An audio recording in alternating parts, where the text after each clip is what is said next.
What's up, everybody? Dr. Chris Featherstone here for yet another episode of the Pancakes and Power Slam show. We are here, 661 episode, baby, of the Pancakes and Power Slam show. Pardon my tardiness, y'all. I've been so daggone busy with so many things, getting intel, responding to questions, people asking where can I watch about today.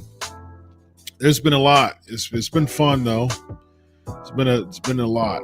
People asking me questions. So many comments. Yeah, this has been so much, man, which is great. It's fun. Super fun.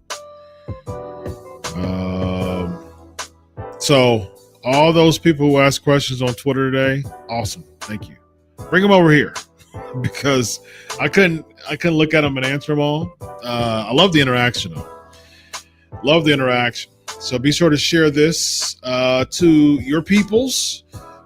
Have your people call my people and share this to all of them. We're going to have some fun in class today, talking about the psychology of negative commenters on social media. Why do people frequently comment on social media negatively so much? So I'm going to break down three particular, there's so much more that can go into this, but I'm going to break down three particular points, very important points of the reason why people comment negatively on social media. So I want you to have a seat, strap up. In this class, you can bring food and drinks too. I don't allow alcohol in my class though. You can do that outside of my class.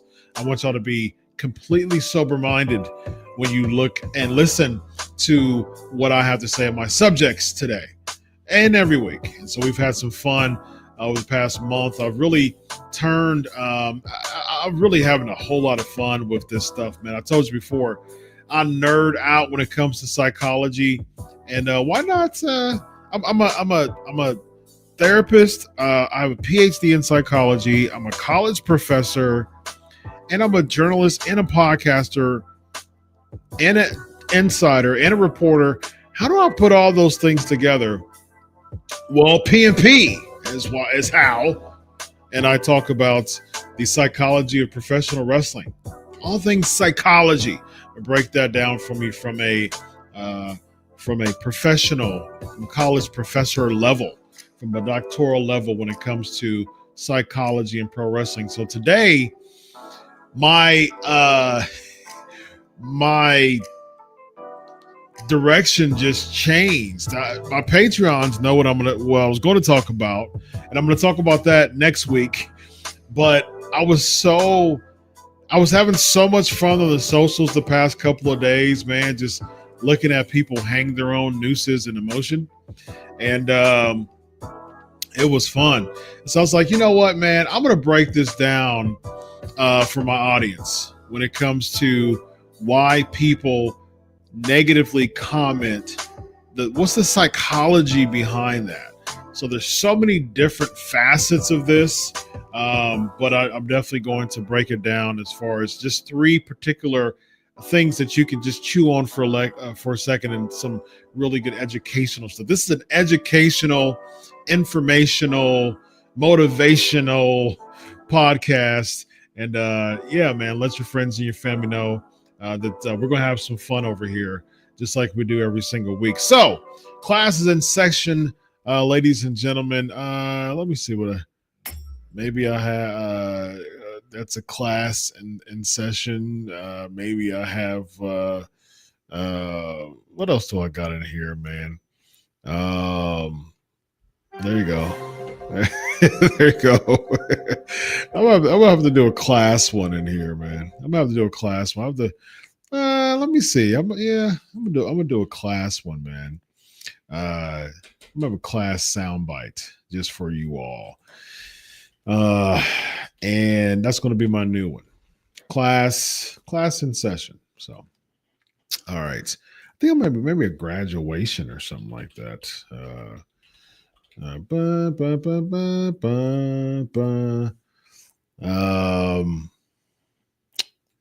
Let's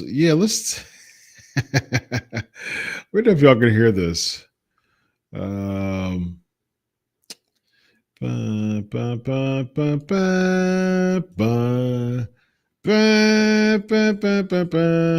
let me see. I can't hear that either. All right, so yeah, I'm gonna put that together for y'all, man. I'm gonna put together a graduation or a class in session type of gimmick for y'all to be sure that we can have some fun stuff for that. All right, so let's talk about. Let me see. There you go. All right, folks, classes in session. There you go. A class talking. Classes in session, ladies and gentlemen.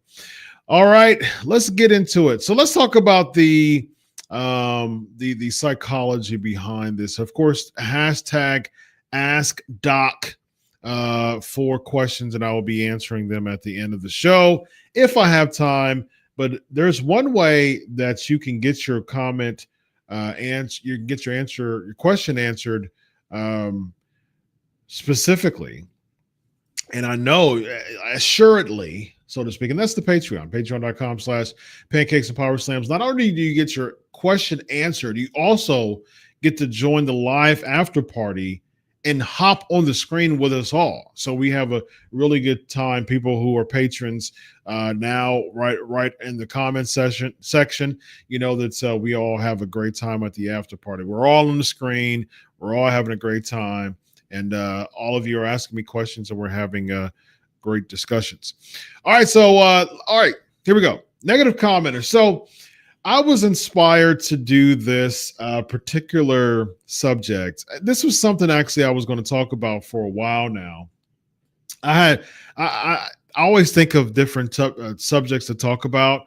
I'm always thinking psychology. I'm always thinking it, and so I have 6 shows a week, and I have pro wrestling podcasts a week, and I'm just inundated with psychology. I'm a therapist by day, college professor. I'm just inundated with psychology. I love psychology. I'm always thinking, studying, just immersing myself in the realm of psychology because I think it's so fun and so exciting. And so I was like, you know what, man? I always think about like subjects to talk about. Like I have a list of subjects to talk about that my patrons, speaking of my patrons know a week before what subjects I'm going to talk about, what subject I'm going to talk about for the live show for the next week. And so I had a subject, but I was like, you know what, man? This subject was actually something that I was going to talk about in following weeks, but I broke 4 stories last night. Monday night, I broke 4 stories on Raw, about Raw, that were accurate. But here's the funny thing: because a lot of people were unaware of who I was, although I've been a journalist for 15 years. I don't get myself caught up in the wrestling bubble of just hype and being social media personalities. I don't care about that. I'm a whole doctor, therapist by day, and I got way too many things to not other than to be a social media wrestling figure. If I become that by proxy because of the support that people have for me in the show, in my work, thank you, I appreciate that, but I just don't have the time to do that, and I haven't. I mean, I've been a doctor for a little while now, and so I was a journalist before I became a doctor, and I was a therapist before I became a college professor, and now I'm all of those 3 all at once, and so there's a lot of time that takes in that. But I really love breaking news reporting. I love being an insider. I love that. That's a part of journalism that I love, man. I really, really loved about doing that. Just reviewing stories. I used to do that all the time, but it's cool. It's fun, but I just don't have the time to just search. I used to search stories, and that was fun. But I always had a knack for breaking news, and so I've really, because of my resume of writing for Fox Sports and writing for Sports Illustrated and writing for Bleacher Report and many other pro wrestling sites, The Inquisitor, I wrote for them. I wrote for Digital Spy, a lot of other really reputable sites too. I've developed I've become a trusted source when it comes to reporting with integrity, and so I'm super. I'm super blessed because of that. It's one of those. It takes 10 years to become an overnight success type of deal, and I think I'm reaching that point in my career as a journalist. It's been a while. It's been 15 years, but it's interesting because no one knew who I was, because I really didn't. As far as the journalist social media world, I mean, I've been doing PNP since 2012. So this is year number 12 and a half. April will be 13 years doing PNP. And I've been working at Sportskeeda for 4.5 years now. I actually left. I was there, wrote, left, went back to the site that I was with before, because at that point in time, they offered me more money because they loved my work. And so they wanted to bring me back. And so I left very amicably, super amicably, came back. Sportskeeda liked PNP, came back to Sportskeeda in more of a administrator role, senior analyst, and a podcaster. I host multiple podcasts a day and manage all that podcast stuff with all the co-hosts, Vince Russo, Bill Apter, EC3, all that good stuff. And so, um, so I've been doing this for a while now. So, but at the same time, the thrill of breaking stories is such a big thing when it comes to the social media world of professional wrestling. And so I've been breaking stories lately, and I was the one and only person who reported that the main event of Raw this past Raw was going to be Seth Rollins versus Sami Zayn. And so people, I mean, just sitting back, I have so much. I laugh. I literally laugh out loud a lot when I look at comments because people just get so emotional, and it's hilarious. But man, just the hate and the negativity that I got from those comments. I mean, just a slew of them. Just because they didn't know me, they didn't know who I was. Man, just because of the unknown, the ignorance of the unknown. Because of that, I got a slew of hate. And I'm like, man, I'm just reporting what I was told. I mean, but it just really goes to show what the pro wrestling bubble looks like, psychologically. Not all. PNP, we be vibing over here. So y'all cool peoples.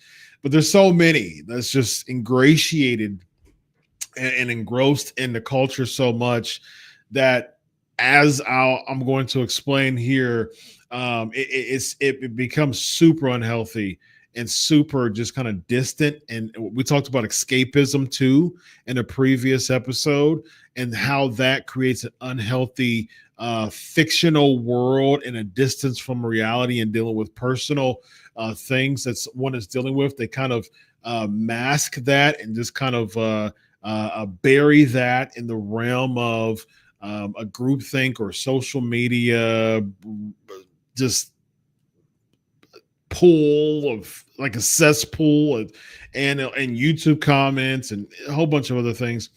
So we talked about it before, but just all the things that I was tagged on was hilarious, absolutely hilarious. And I knew that the report was true. I mean, because my sources are absolutely legit. If you look at my social media over the past few months, they've been accurate. I had one wrong. That's only, and I admit to it. I mean, it didn't happen. But the funny thing about that is that I was told, I have some very reputable sources that, give me information from the inside to report. And that's what I do. I generate buzz. I'm a trusted source. They give me information. I report it. It blows up. I mean, that's what's been happening over the past couple of days. And so I knew the report was right, but I've gotten some screenshots of people, naysayers. The Cody Rhodes being on the Survivor Series was correct in the moment. That's the reason why I always say current, at the moment, as of now. I always put that stuff on my comments because I'm aware of the ebbs and flows of WWE booking. And so the crazy thing about that is, in the moment, the Cody story, the Cody being the WrestleMania or the Survivor Series fifth man, that was in the plans. That was the current plan for Cody to be a part of it. And then I checked my sources again, and they said, "Yep, they're good. Stick to your guns." That's Cody still on the docket for it. And then I got information that they're going to switch over to Kevin Owens. Plans did change. Well, Kevin Owens was the plan after Survivor Series. I also reported that. Everybody gets the screenshot of me talking about Cody, but they don't talk about the fact that I also reported that Cody's next feud is Kevin Owens.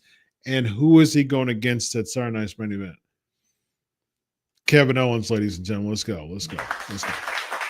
Kevin Owens. But so many naysayers, and it was funny. And then one thing I do got to give some credit for, a few of the naysayers. It was a swarm of them, And a few of them came back, swallowed their pride, was humble enough, which gets mad respect from me, and they apologized. I never saw the Shaq meme about, I apologize, I was unfamiliar with your game or whatever. I got that meme a bunch of times. I even got the video. I was like, okay, y'all cool, man. Like those people I can respect. You shouldn't have doubted me in the first place, but I can respect those people who come back. I always tell people, look, you're going to get doubters. A sea of doubters is one of the best bodies of water to have the funnest surfing.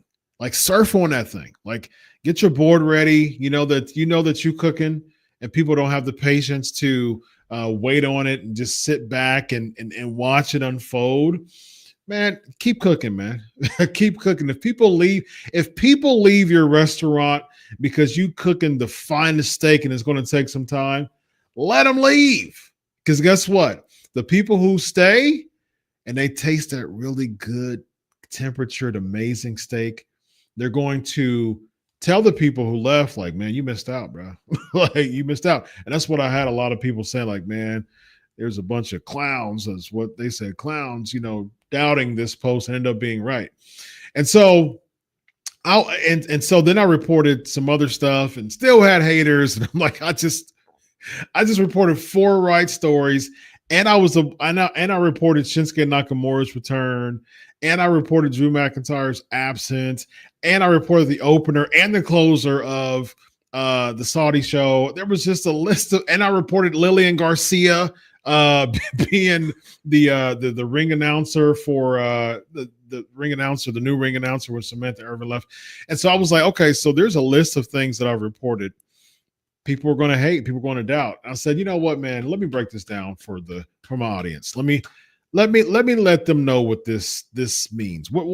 How do you dissect all this psychologically? So that has landed us here when it comes to the psychology of comment negatively of social media.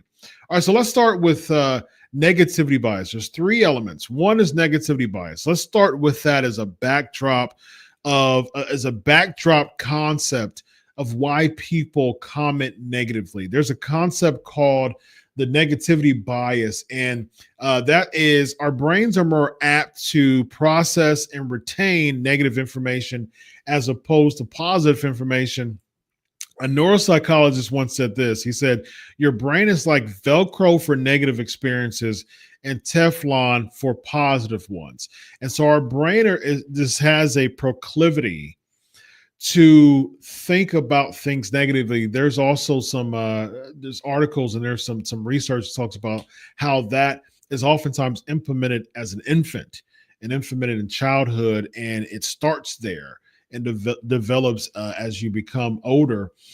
However, there's also studies that as you reach older age, the negativity bias reduces and you think of more positive things. Of course, there's midlife crises and end of life crises and things like that. But you think of more fonder moments and things like that. You mature in your mind. But there's some people, but negativity bias is very common. It could be worked on. It could be developed in a positive way to shift that. But it's very common. Negativity bias is so common within the way that people think because it's a way to kind of buffer something happening that's unexpected.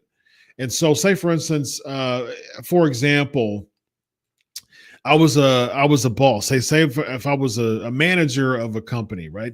And you look at me right now. I said, you, whoever you are looking at me right now, I would say, hey, I call you. I call your office and I say, hey, Mr. and Mrs. So and so, hey, do me a favor, meet me in my office 9:30 a.m. tomorrow. And that's all I said. That's all I said. You barely, as a CEO, you don't talk to me much, but I called you directly. I said, I want you to meet me in my office 9:30 a.m. tomorrow. Be there on time. So here's the thing. This is how our minds think. This is how the negativity bias works, just kind of neurologically, psychologically, kind of innately. So we're going to think in our heads, oh my goodness. And here's the thing, you could have been on time every day. You could have had employee of the month for 2 years straight about 5 years ago. You have very good rapport with management. You make really good rapport with coworkers. You're not a company gossip. You're not a water cooler gossiper. You're not involved in a lot of water cooler talk. You actually tell people about good books that are out. Like you're just a really just stand up company person, right? Even if you know that you have that in your back pocket, you leave that office with trepidation. It's 5:30, you're leaving, you said, "Oh my gosh, the big boss told me to be in his office at 9:30." They're probably downsizing.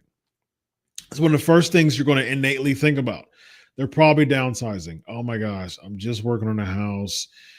I'm just working on rebuilding a house. I had a business trip. I had a really, really cool vacation planned. I had that scheduled. I might have to cancel that. Your mind just go like it's like ricochet rabbit. It's bouncing everywhere from the time you got off work on that Monday to that meeting on Tuesday. For that span of whatever time that was, 5:30 p.m. to 9:30 a.m., 16 hours. So for that 16 hours, you're barely having sleep. It's just absolutely kind of petrifying in your mind. And so you're sweating bullets. You're letting people know this might be it for me. You're looking on Indeed. You're looking for new jobs throughout the night, in the morning before you go to work. You're calling some connects like I might need a favor. I might need one of those CM Punk favors. You do all of that in those 16 hours, barely get any sleep, maybe 4 hours or so, maybe 3 hours. You walk into that office at 9:25 sharp or 9:15. You sit in the waiting room. The manager calls you in at 9:35. Gives you that a little bit of time to be a little bit spooked. What I mean? Just that kind of like that leverage, that power dynamic leverage type of deal. And so he says, "Thanks for coming, so and so. I appreciate you. Appreciate your promptness. I just want to let you know that we are deciding to." And so by that time, you're ready to faint because you're like, "I knew it." You're thinking in your head, "I knew it. I knew he was going to let me go. I knew it."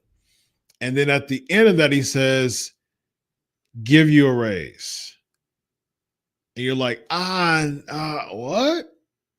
And so that entire time, you were thinking so negatively, even though your work performance was totally antithetical to everything you were thinking about.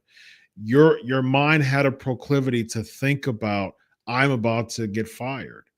And that is an example of what the negativity bias look like. Our minds has more of a proclivity. Now, morally, emotionally, socially, there's so many different facets of negativity bias.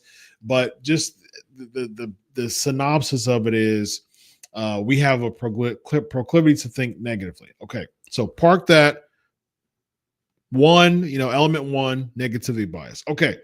Now bring the negativity bias concept over to we talked about groupthink before, and there's many different facets of groupthink. Now there's a concept called the herd mentality or a mob mentality. And that's the idea of people being swept up by a crowd and losing their ability to reason and follow their own judgment. All right. So that's the psychological concept of a mob mentality. All right. So the crowds, particularly the social media crowds, they become irrational and destructive, and they lose their sense of self as well as their standards. They're sheep. They become like a sheep in the name of the thought and purpose of the crowd. All right.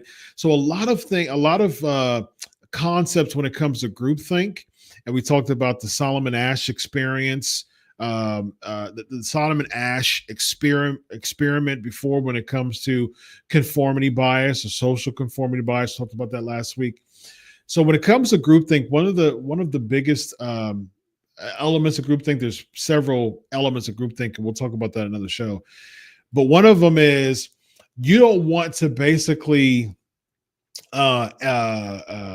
buck up against kind of the common voice of the herd or the mob, because at risk of becoming or becoming an adversary of that mob, even if the mob is dead wrong, typically they are, for the sake of not wanting to become the adversary of that mob and feeling included and wanting to be ostracized, what you do is you just go along sheepishly with the mob voice, and that happens like wildfire when it comes to social media commentary. It goes like wildfire. There was this oh man. So here's the thing, man. I was thinking about this on the show. I actually screenshotted a bunch of I keep receipts, by the way. Do note that. I was screenshotting a bunch of silly comments that I was just chuckling at. I was actually going to put that on my thumbnail. I was like, nah, I won't put on my thumbnail. And I'm thinking right now, showing them live. But I'm nice. I'm nice, y'all. Like, I'm a don't poke the bear type of person. I used to be a menace when it comes to that stuff. But this is what I'll do. All right, this is what I'll do. I'll read them. All right, I will read them instead. I'm not going to show them. You caught me on a good day. You caught me on a good day. I'm not going to show them, but I am going to read them when it comes to just the silliness of people just completely out of ignorance. They have no idea. They can't substantiate whatsoever their comments toward me. So I don't want to spend so much time on me when it comes to this. But when it comes to that mob mentality, I do want to read a few of these. All right. So here's the deal, man. I've been answering so many questions and making so many comments and so many remarks on people saying, been largely positive things about me in the past couple of days. So, but I do want to see. Okay, so one, Cody screenshot. Oh, I did report. Yeah, I reported the Rhea Ripley thing too. It was like 4. All right, here we go. All right, here we go. So here we go.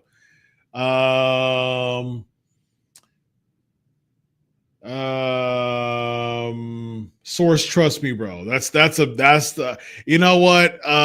I need someone who is really, really good in graphics. Like I was thinking about doing it myself as far as like, as far as making the graphic, because I do enjoy doing that. But if someone has graphics, I want you to DM me. DM me on Twitter, on X at Chris Prolific. DM me. I got an idea. I'm gonna actually wear it too.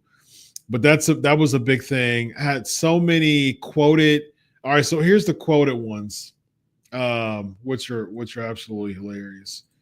I really don't know how to do this.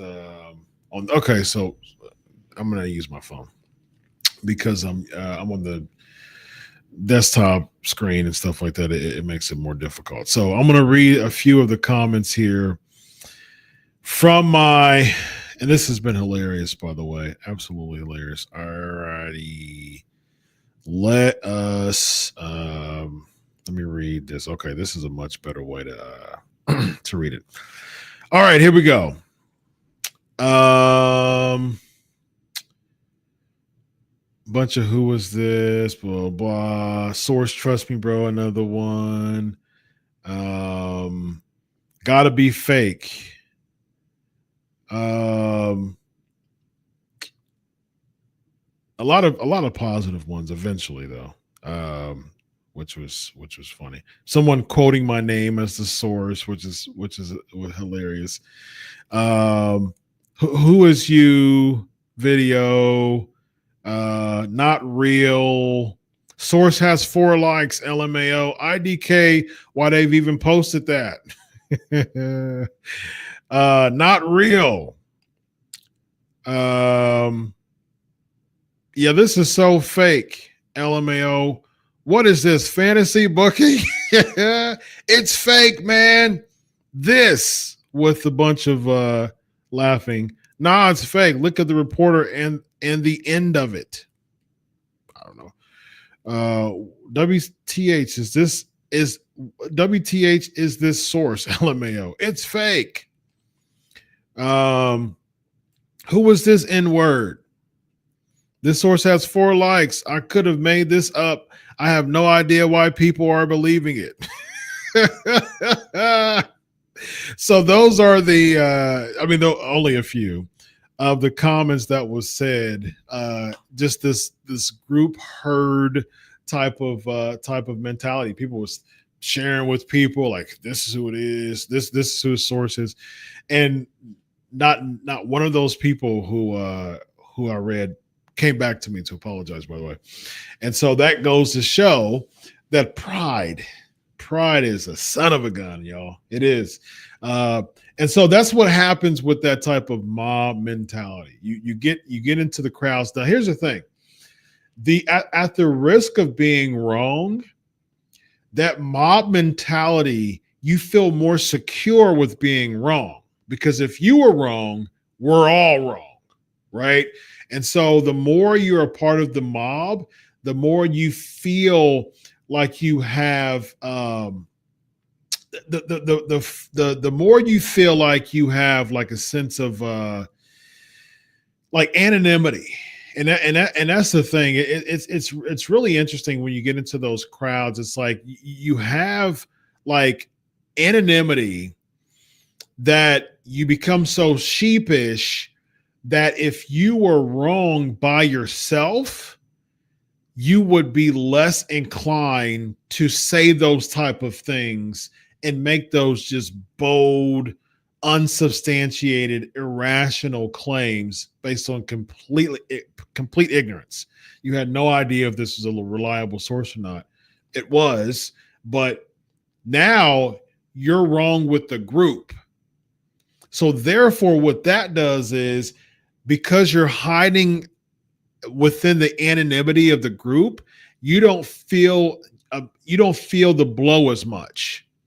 Because if it was 1-on-1 and you were dead wrong, you would feel the blow because there wouldn't be anything to mitigate the blow or soften the blow or buffer the blow, so to speak. But when there's so many people in this mob mentality and you're caught up in this anonymity, what happens is you kind of shield yourself with, we're all going to be wrong, and then you start throwing darts like from this shield of, if I'm wrong, we're wrong.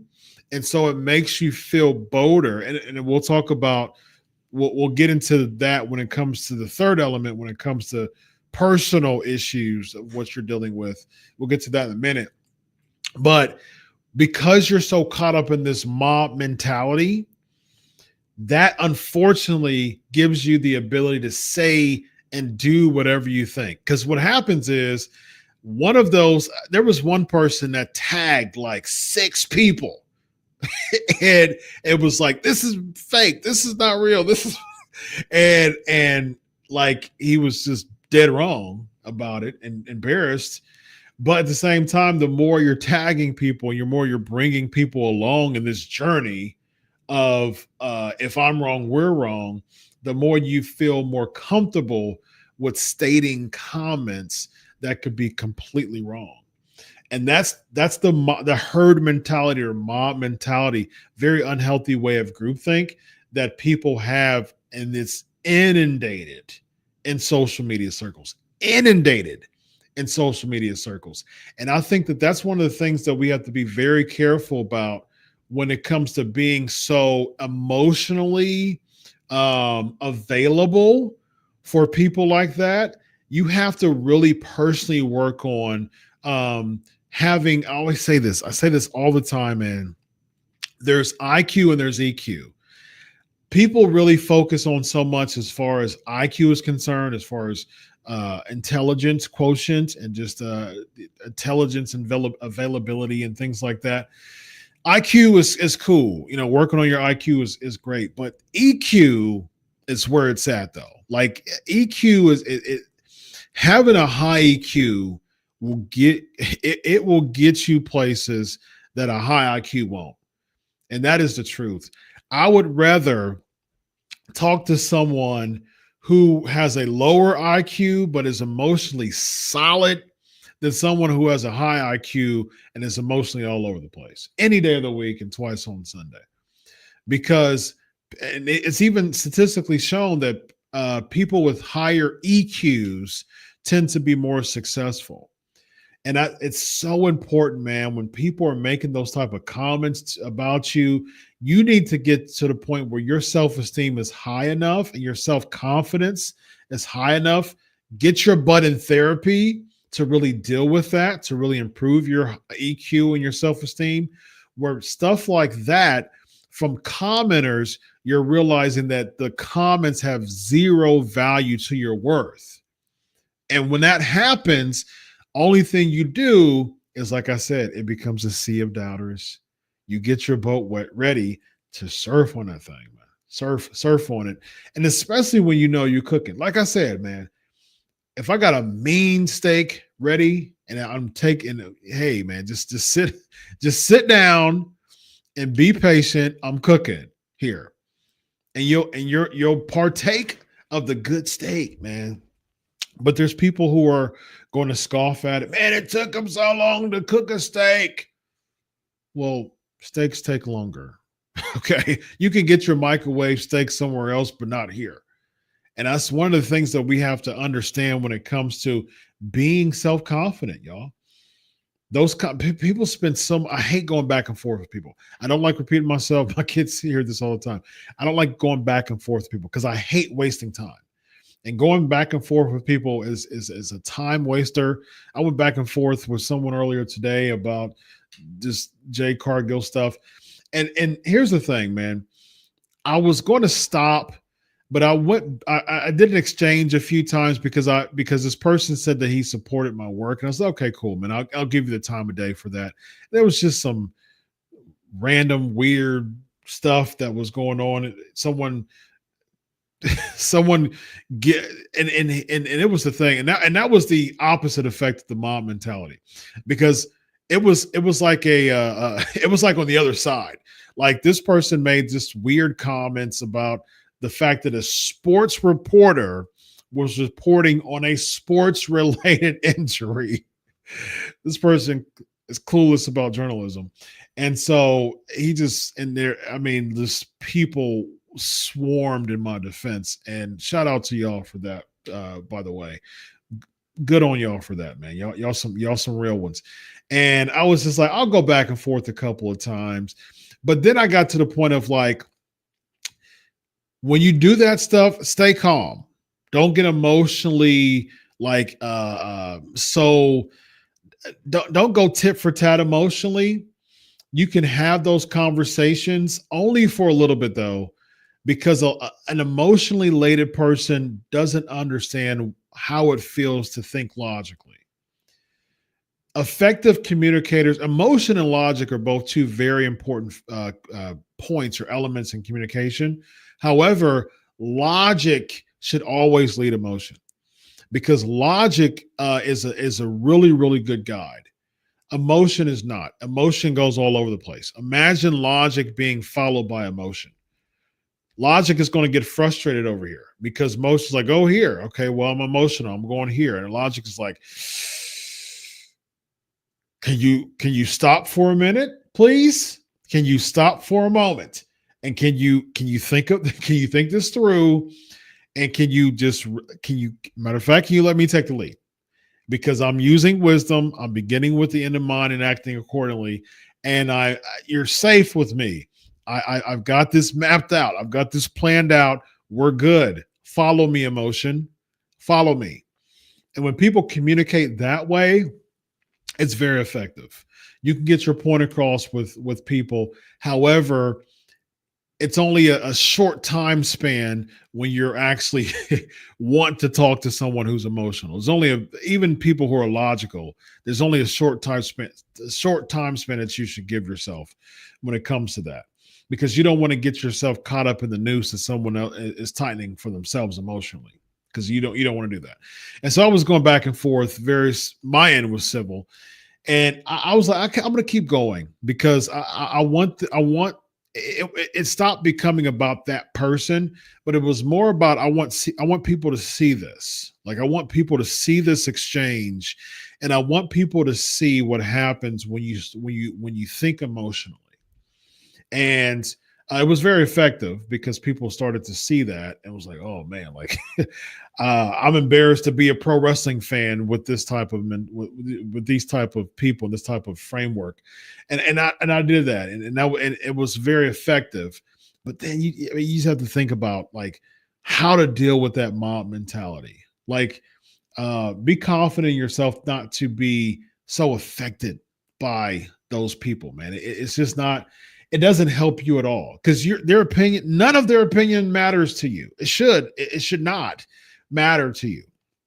None of it should not, all of it should not matter to you. None of it should matter to you. And what happens is people deal with low self-esteem so much and low self-worth, and wanting the age-old kid wanting adoration and affirmation type of mentality that we all deal with growing up, and a lot of it's taken into adults, most of it taken into adulthood, and people who really work on themselves, who do a lot of self-work through therapy, through divine intervention, through counseling, mentorship, all those facets, peer-to-peer accountability, all of those particular facets. What they do is they really spend the time working on themselves. And then the more you do that, the less people's opinion matter. I always say people who are secure focus on the people, focus on the opinions of those who are closest to them, or opinions of people that matter. People who are insecure focuses on the opinions of everybody. And you don't want to be that person who focuses on the opinions of everybody, because what you do is you're telling them that they have influence on you. Unsubstantiated. They didn't have to earn it. They didn't have to do anything about it. They just was given it to. They were handed it to you by you. Handed it to them by you because you allowed that. So think about those things when it comes to dealing with mob mentality. All right. So the third factor is just the negative comment. So this all leads to negativity bias, the mob mentality when it comes to a negative group of people. This leads to, why do people comment negatively on social media? All right. So research shows that people who frequently post negative comments on social media often stem from feelings of one's own inadequacy, using platforms to project one's feelings over others. And negative comments are also unhealthy ways to boost one's self-esteem. So basically, with the mob mentality, the people who are frequently commenting on social media, there are people who typically are dealing with personal inadequacies. They want that that adoration. They want that affirmation. They want to be a part of that mob mentality, because it makes them feel accepted. It makes them feel validated in their personal insecurities. So what they do is they join a bunch of other people who deal with personal inadequacies. And again, you get back into that mob mentality, that herd mentality. We're going to stampede over these people who are probably right. But the very fact is, now I feel accepted, even in this wrong crowd, as long as we just start stampeding people. And that's when people get caught up in that negative comment type of feedback loop. They just get so webbed into it, man. It's just a bunch of people who are really just, research shows this. Studies show that people who frequently comment negatively on social media have personal self-esteem, self-worth, even anxiety and depression issues a lot of times. They have some type of personal inadequacy or inadequacies that they're going to a space where there's a kind of a veneer, and even from a face-to-face contact or face-to-face situation compared to a social media, kind of being swimming in that echo chamber. That's another really big thing as far as the echo chamber. The echo chamber really focuses on it. Echo chambers form clusters of like negative feedback, and like it just, instead of thinking, or instead of giving people the opportunity to think diversely or to challenge thoughts, it creates a very negative, toxic cluster of negative feedback that the only thing that does is amplify the thoughts of the toxic people. You see that absolutely drenched in comment sections. You see it drenched in comment sections. Just the most ad hominem, baseless, ignorant attacks. And it's just a mob. It's a herd of people who are dealing with inadequacies, and they feel accepted in their inadequacies. And so what they do is they try to bring someone else down to support their cult of inadequacy. That's a t-shirt, cult of inadequacy. And that's what happens when it comes to these echo chambers of negative feedback spaces on social media. It's a very toxic dopamine release that is very unhealthy. And if someone really focuses on that EQ element that I talked about, you'd realize that you don't want to be like, it's not a good look. You don't want to be represented as the guy or the girl that always has negative feedback or negative comments on social media. Like, I don't want to be labeled as that guy. You shouldn't want to be labeled as that guy. Like, man, that guy always is trying to go after somebody's neck on social media over the stupidest stuff. That person's very emotionally insecure and very emotionally unstable. Like, they need help because they spend the time surfacing through and filtering through social media spaces to just comment negatively. Oftentimes unsubstantiated, oftentimes unwarranted, unsolicited, none of those. And what they do is they just comment negatively. And that's, if you think about that, man, if you think about like that one or two or three people that you see on the socials, and they spend so much time just commenting negatively like crazy, it becomes very harmful for that person as far as their reputation is concerned. Because if you think about it this way. What if this person is trying to get a job somewhere, right? And there's a social media manager that and managers do this, by the way. There's a social media manager that's looks at his or her socials, and I would do this if I was like a psychology consultant for a company. I would do this. Like, I would look at that person's socials and I would see, how emotionally intelligent is this person? Can this person disagree civilly? Can this person have adult conversations that goes back and forth and exchange with people they don't agree with? Can this person have those types of mature conversations to find harmony and hash out differences online? You really can't do that much, really. There's not really there's not really a high success rate on hashing out things, really like deep conversations successfully on the socials. That's one of those things. Call me, like let's have coffee. Like this, like it's wasting our time. Continue to go back and forth. But even if there's an exchange, can you handle it civilly? Can you deal with it like an adult? Can you handle this conversation as an adult? And if I was looking at someone to become a manager, especially a manager of a business, if I look at their socials and I see the fact that they just spend so much time just negatively, immaturely, ignorantly commenting on people's stuff, heck no, man. I'm not hiring you. I would tell, as a consultant, as a psychological consultant, I would absolutely tell the manager, like, no, man, this dude is not emotionally fit for this job, especially as a manager. No, this person can't even handle his or her own emotions. Better yet, the emotions of a team synergistically. You can't know. Nope. It's a huge negative, huge negative. So you have to think about those things when you comment on social media, and it's so innate, it's so instinctual. That just it just shows just where you are emotionally.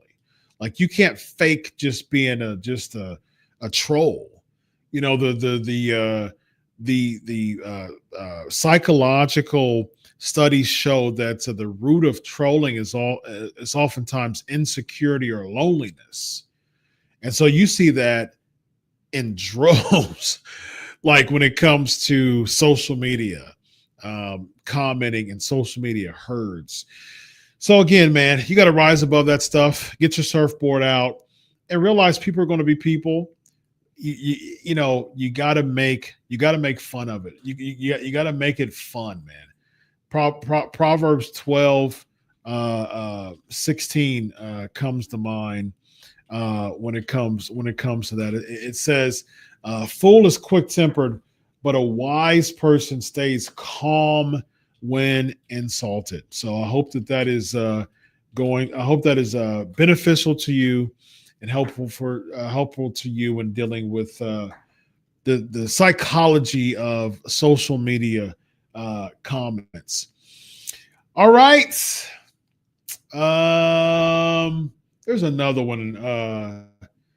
There's another one in Proverbs 18. Proverbs 18 is such a good wisdom chapter, man.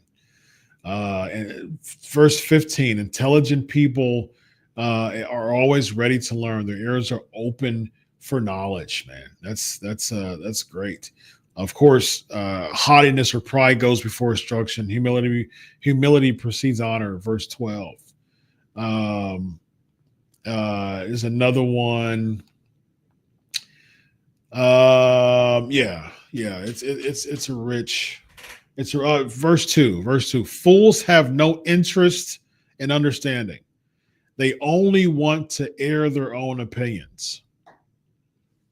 Let me say that again. Proverbs 18:2. Fools have no interest in understanding. They only want to air their own opinions. You can look at my social media feed right now, and you can see how apropos that is to a lot of people. All right, ladies and gentlemen, it is time for the question cast. All right, hope you all enjoyed class today, and it was a lot of fun for me. All right, Ask Doc is the way to go. Ask Doc is the way to go. I can't answer all of these, but I'm going to answer as much. Again, man, patreon.com/pancakes and power slams. I'm going to answer a few of them, and then we're going to hop over to the Patreon. I've got some exclusive news on the injury status of AJ Styles. My Patreon, I'll deal with a lot of breaking news, and we have conversations at the after party. So, all right, here we go. People's Wrestling Channel. Let's go. I love the look of your face in the thumbnail. It's a look of why people take wrestling so serious, as if their life is on the line. Facts. We could talk about that on the Patreon as far as favorite of Punk. I hope it's good. I mean, give me something for sure. I think they will keep up the good Raw they had last night, or will it just be back to what it's been for 2 months next week? I mean, we'll see, man. I think the Raw was better than average. It was cool. It was cool. There were some high spots, but it was better than average. It wasn't. Again, man, I compare to old school storylines and all that fun jazz too. Give me some good stories, man. Rumors are The Rock is coming to NXT. Who said that?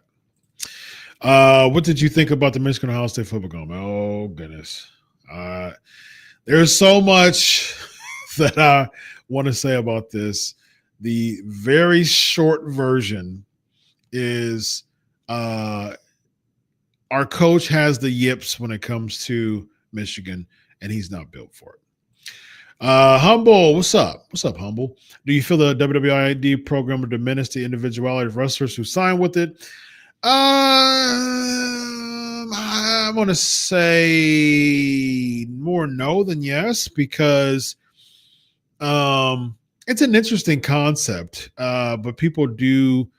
It's like from what I understand, it's kind of like a precursor to say keep doing your thing in the indies, and we're going to have first dibs. I mean, that's good business by WWE. I mean, you can't fault them for it. Whoever signs for that, that's not WWE's fault. That's on them. I mean, if you want to have first dibs for WWE, if you kill it in the indies, it's like, I see you in the indies. You're doing a great job. We got first dibs if we want you. Okay. I mean, if you don't agree to that, don't sign a contract. I mean, don't be a part of the ID. I mean, that's not their fault. That's yours. Av, he should use the bell from Saved by the Bell. I like that. I like that idea. The first Michael Pessolano, first Saturday night's main event, Piper blaming Orndorff for the Mania loss. Piper and Orton attacked Orndorff. Yep, Mr. T made the save, and later Orndorff helped Hogan in his match with Orton. Yep, I remember that. Yep. Elvis, I can't handle. Okay, so the WWE swept you by having Kofi turn heel, so sure, it was okay. More to that, maybe we'll talk about it in the Patreon. Do you think AEW is a lost cause? Oof. Barely cracking 500,000, y'all. I don't know about lost cause, because clearly they got the budget to, pay all those people, but they got the money.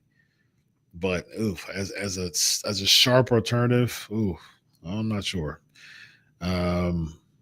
I've got some connects in AEW, and so I'm getting some tickets to be there, and so we'll see how that goes. Rollin is here for the psychology class. Taking notes, Doc. My guy, man. Let me know what you think of the class from what you learned. What'd you learn? What are some takeaways you had, Rollin? I always want to learn the psychology behind some trolls, because I'm sure that not all people will constantly leave negative comments or trolls. Some folks are just pessimistic commentators. Yeah, and then you gotta break down the pessimism too. I mean, which is really, it's so much of what I said falls into why people are just naturally pessimistic too.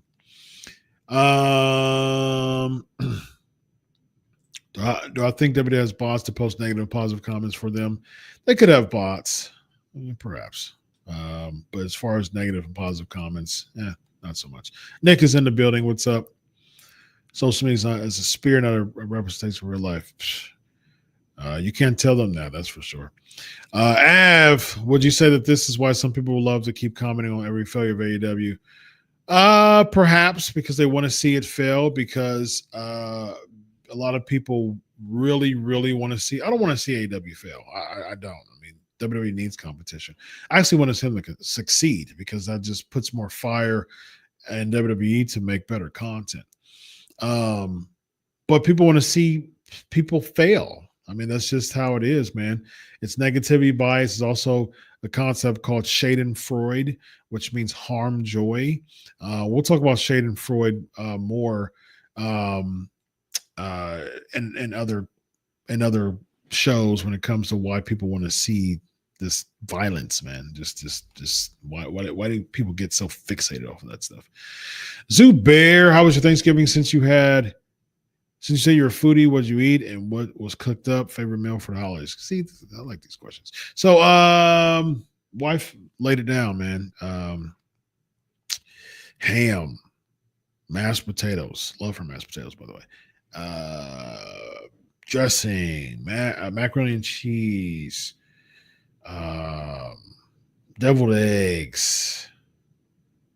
Oof, it was good. I had some dessert too, some chocolate, like cream pie, some apple pie a la mode, eggnog, of course, cranberry sauce. Oh, it was amazing.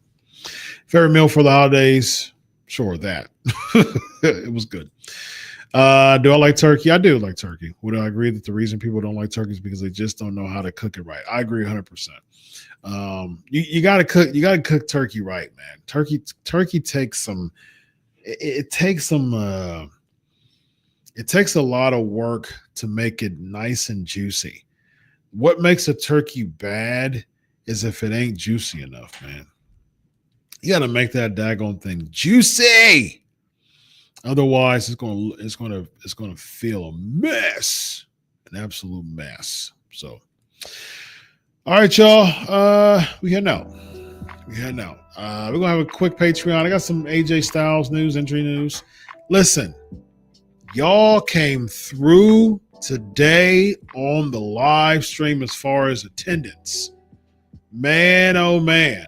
So I want all of those people who are on here now to like. I've stayed the same amount throughout the entire time. So y'all ready to get some class, man. This is great and it's super, super encouraging for me. Super encouraging, y'all. I really appreciate that so much. Y'all are awesome. All of those people who are live right now, 75 people currently, I want everybody to like. I want y'all to like the video that boosts up 76 now. Boosts up the algorithms. Like on YouTube. Everybody go to YouTube and like the comment. After the show, go on YouTube, like the comment, and all that does. So I can only I can only do so much on YouTube. I can only do what y'all help me and support me with. All right. So the live crowd is consistent. Didn't have a drop off at all. As a matter of fact, I had an increase. So y'all are awesome. Thank you so much. Do me a favor. It's for free. Go and like it on YouTube. Comment on YouTube of what you took away from the class today. And we're going to continue to build this up, y'all. And I'm super grateful, super thankful. Be sure to follow me over there at Chris Prolific for late breaking news. And class, we're going to close up class today, y'all. So I appreciate you all hanging out with me, vibing with me today.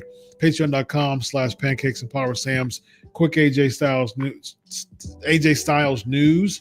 We're going to have the after party where I want to go on the screen and just talk for about 20 minutes or so, man. I'm going to share some news and we're going to have some fun just like we do every single week on the patreon.com. All right, y'all.